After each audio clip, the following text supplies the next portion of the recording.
Nouvelle déconvenue pour Éric Zemmour.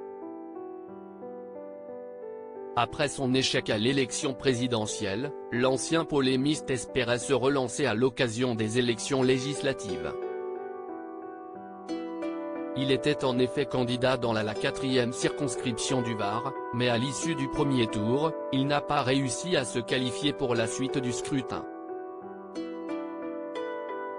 Il est arrivé 3e avec 23,19% des suffrages, derrière le candidat du Rassemblement national Philippe Lotio, 24,74%, et celle de la majorité présidentielle, Sereine Mauborgne, 28,51%. Et cette défaite a semble-t-il été particulièrement difficile à digérer.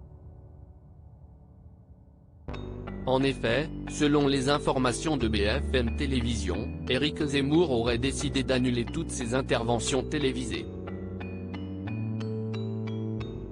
Il devait hier soir être en direct avec nous pour réagir sur tous les médias.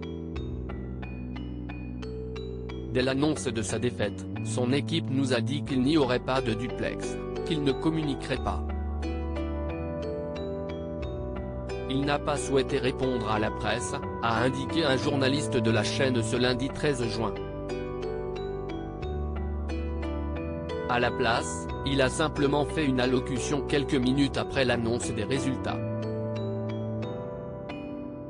Une prise de parole durant laquelle il a déclaré que les résultats ne sont pas à la hauteur de nos attentes.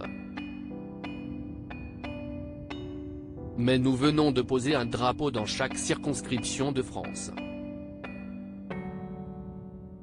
Le parti d'Éric Zemmour fait chou blanc, mais Éric Zemmour n'est pas le seul à avoir été défait lors de son premier tour, puisqu'aucun candidat de son parti Reconquête n'est parvenu à se qualifier. Si est notamment le cas des plusieurs cadres du parti comme Guillaume Pelletier dans le Loir-et-Cher, ou encore le président Génération Z, Stanislas Rigaud, dans le Vaucluse. Ce n'est pas vraiment une surprise, mais il faut reconnaître cet échec et prendre le temps, désormais, de préparer notre mouvement aux prochaines échéances, a réagi ce dernier, qui avait pour suppléante une autre figure importante du parti, Marion Maréchal. Au niveau national, Reconquête recueille un peu moins de 4% des suffrages selon les dernières estimations, très loin derrière Ensemble et la NUP, au coude à environ 25% et le Rassemblement national, à 19%.